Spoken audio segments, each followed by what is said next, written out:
Bonjour à tous et bienvenue dans ce nouveau webinaire. J'ai le plaisir aujourd'hui d'être accompagnée de Claire, rédactrice en chef du magazine OUS France. Bonjour Claire. Bonjour Camille. La rédaction traite depuis quelque temps déjà les problématiques liées au développement durable dans les domaines de la décoration et de l'aménagement d'intérieur. Aujourd'hui, plus que jamais, le besoin de maisons et de rénovations plus durables sont sur le devant de la scène. Avant de commencer, je voulais encore une fois te remercier Claire de nous partager tous les retours et autres témoignages de professionnels. Pour rappel, tu t'occupes du magazine OUS France, dont les articles sont envoyés 2 fois par semaine aux utilisateurs de OUS, que ce soit propriétaires ou professionnels. Il y a d'ailleurs une rubrique dédiée aux professionnels qui s'appelle la rubrique Pro à Pro. Je vous mettrai tous les liens que l'on mentionne durant cette session dans la description de la vidéo. Nous avons souvent évoqué sur OUS les différentes possibilités pour réhabiliter ou concevoir une maison plus écologique. Et bien sûr, l'environnement est au cœur de toutes les préoccupations actuelles et les secteurs de la décoration et de l'aménagement n'en font pas exception. Alors, comment faire des choix plus respectueux de l'environnement? Comment bien choisir ces matériaux? Que faire de ces matériaux existants lors de travaux dans une maison? Beaucoup de questions auxquelles tu as eu des retours, n'est-ce pas Claire? Oui, en effet, le développement durable était déjà un thème actuel et d'autant plus actuel aujourd'hui alors que nous réfléchissons à la manière dont la pandémie va influencer nos comportements et donc notre manière de consommer en termes de décoration et d'ameublement. De plus en plus de personnes se demandent comment être plus éco-responsables dans leur manière de consommer et les professionnels de la maison ont un rôle de sensibilisateur et de conseil à jouer sur cette question. Déjà, lors d'une conférence sur une édition précédente de Maison Objet, le thème décoré durable a été abordé par plusieurs professionnels qui avaient déjà souligné la complexité de faire des choix durables en aménagement et décoration. Donc, par exemple, Guillaume Gallois, qui est cofondateur de la nouvelle marque de mobilier éco-responsable Noma, estimait qu'il n'était pas possible d'avoir une approche simpliste sur le sujet, car il y a toujours plusieurs acteurs dans le cycle de vie d'un produit, que ce soit sa fabrication, son transport, sa collecte ou encore sa collecte pour son recyclage. Euh, Ce sont des propos qui rejoignent ceux que nous avons pu recueillir dans une interview avec Quentin Hirsinger. Donc, Quentin Hirsinger, c'est le président de Matériaux, qui est une matériothèque qui référence des milliers de matières technologiques et innovantes. Donc, selon lui, il n'y a pas de bonne et mauvaise matière d'un côté et de l'autre. Il n'y a pas vraiment de, il n'aime pas le terme de matériaux durables, mais il parle d'utilisation pertinente de la matière. Donc, par exemple, il nous explique qu'un matériau peut être durable dans sa fabrication, mais avoir un entretien qui, lui, n'est pas durable. Ou alors, un matériau toujours durable dans sa fabrication, mais pour lequel il n'existe pas encore de filière de recyclage. Donc, il sera considéré comme un déchet qui ne sera pas réutilisé en fin de vie. Donc, ça montre un peu l'importance et la complexité de la question, et donc l'importance de prendre en compte l'intégralité du cycle de vie des matériaux quand on pense matériaux durables. Oui, tout à fait. Et d'ailleurs, l'une des premières choses auxquelles il faut faire attention pour des choix plus responsables, comme tu viens de le dire, c'est vraiment la nature des matériaux sélectionnés. Donc, si les matières naturelles semblent être la meilleure option, la question de la durabilité, comme tu l'as encore une fois dit juste avant, des matériaux n'est pas aussi simple qu'il n'y paraît. Est-ce que tu peux nous parler rapidement du coup des différentes catégories peut-être de matériaux dits écologiques? Oui, alors on peut identifier trois types de matériaux dits écologiques. Déjà, il y a les matériaux biosourcés. Donc, il s'agit là des matériaux issus de la biomasse d'origine animale ou végétale qui peuvent être utilisés comme matière première dans les produits de construction et de décoration. Donc, parmi les matériaux biosourcés, on retrouve par exemple les matériaux naturels comme le bois, le liège, le lin ou encore la laine. Par contre, les matières de formation géologique ou fossiles ne font pas partie de la biomasse. Donc ensuite, on a les matériaux dits biodégradables.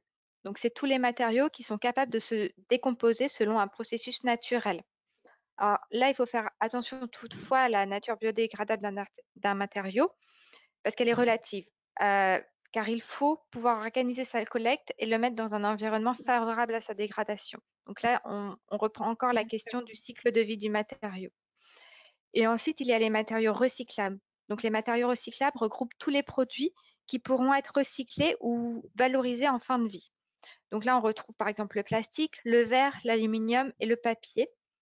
Mais encore une fois, ça demande l'existence d'une filière de recyclage adaptée. Donc ça veut dire qu'on doit pouvoir collecter ces matériaux et ensuite les mettre dans des centres de recyclage faits pour faire pour leur réutilisation.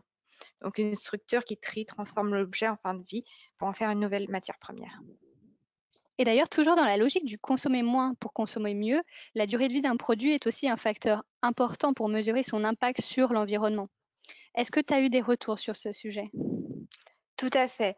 Alors, plus la pièce ou les meubles sont résistants, moins ils auront besoin d'être remplacés et le remplacement de meubles implique forcément l'utilisation de matières premières supplémentaires, d'énergie supplémentaire pour sa fabrication, mais aussi implique la création de déchets. Donc ça paraît logique comme ça.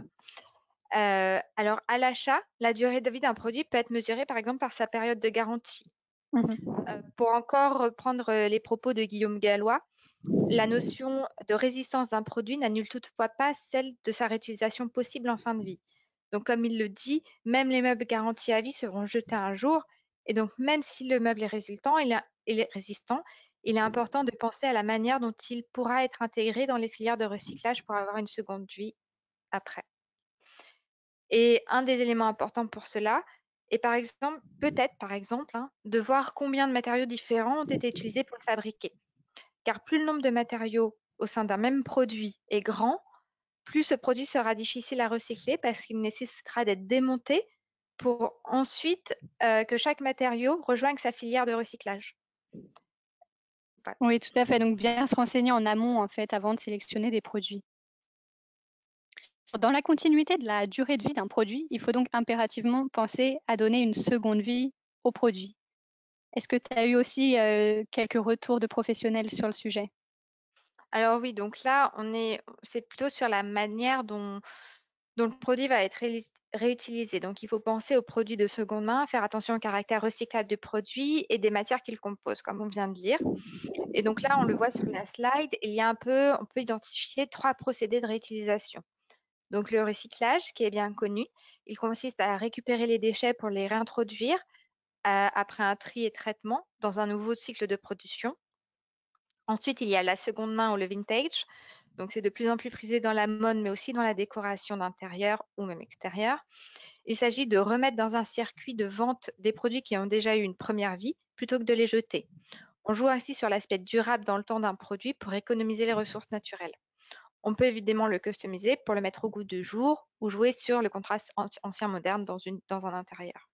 Mhm. Ensuite, il y a l'upcycling. Donc, c'est un processus qui consiste à créer un nouveau produit à partir d'un matériau ou d'un objet en fin de vie.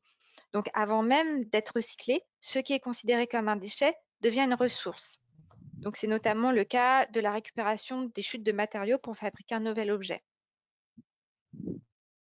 Entendu, très bien.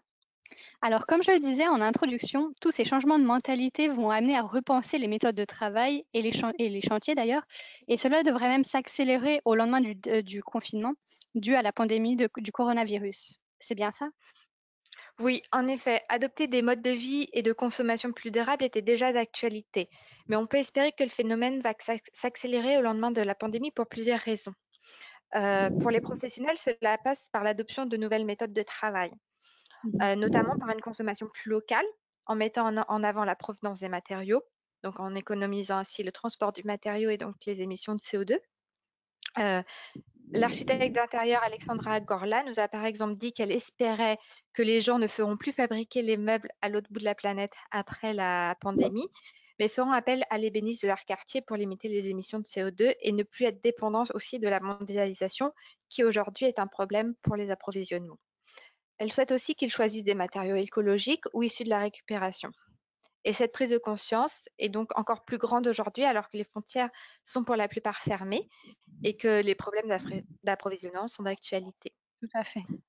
Ensuite, une autre nouvelle habitude que veulent prendre les professionnels, c'est l'aspect sain des matériaux qui, on peut l'espérer, sera davantage pris en compte. C'est notamment ce que nous a dit l'architecte d'intérieur Myriam Gassman, qui pense qu'il est urgent de repenser l'habitat de façon durable et écologique en faisant notamment la chasse aux COV. Donc les COV, ce sont les composés organiques volatiles, soit les polluants chimiques que certains matériaux relâchent dans l'air intérieur qui fragilisent la santé des habitants. Ils sont notamment présents dans certains vernis. Donc en choisissant des matériaux qui n'émettent pas de COV, on pollue moins l'air, on Tout pollue à moins fait, l'air. bien sûr. Mmh. Et ensuite, une autre manière, d'aider les clients à consommer durable, peut être aussi de les inciter à se concentrer sur l'essentiel et ça peut être le rôle d'un professionnel. C'est notamment la manière de travailler qu'a adopté l'architecte d'intérieur Elodie Riccord. Elle pousse systématiquement ses clients à se poser la question: «Combien de fois ai-je utilisé mes affaires cette année?» Et elle constate qu'on n'utilise régulièrement que 10 de ce que l'on possède. Donc elle pense que le reste devrait être stocké, donné ou vendu à des personnes qui en ont besoin. Donc là, on parle de seconde main. Mmh. Et c'est une manière de débarrasser les intérieurs, mais surtout, d'amener les gens à réfléchir à leur consommation et à n'acheter que le nécessaire. Tout à fait. Et alors dans ces cas-là, j'ai une dernière question à te poser avant qu'on finisse, cette session. Qu'en est-il du travail à distance? Est-ce que, par exemple, il peut être considéré comme une habitude plus durable ou pas? Alors, il est vrai que beaucoup de professionnels de l'aménagement ont dû adapter leur manière de travailler avec le confinement, Mmh. en favorisant notamment l'utilisation des nouvelles technologies pour travailler à distance. Ce sont des habitudes qui vont peut-être garder en partie, parce que c'est pas possible, de manière, Oui, bien sûr. Mmh. et parce qu'aussi ils ont pu constater qu'elles fonctionnaient. L'architecte d'intérieur Anne Azoulay nous a par exemple dit avoir remarqué que la présentation des dossiers par visioconférence ne posait pas de problème aux clients. Et de son côté, l'architecte d'intérieur Patricia Coignard s'est un peu félicitée d'avoir mis en place déjà il y a quelque temps dans son agence une mise en réseau partagé complète de toute l'activité et des process de travail très précis pour faciliter la communication et l'avancement des projets avec ses clients malgré la distance, ce qui lui a beaucoup servi pendant le confinement et ce qui est quelque chose qu'elle a mis en place de manière permanente.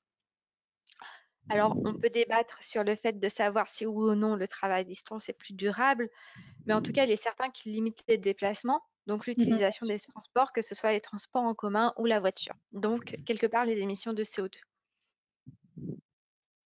Tout à fait. Merci beaucoup, Claire.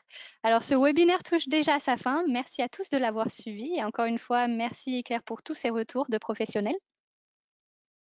Alors, si vous avez des questions ou des retours, n'hésitez pas à nous écrire à l'adresse indiquée à l'écran, donc int-marketing@oose.com et nous répondrons à vos questions avec plaisir.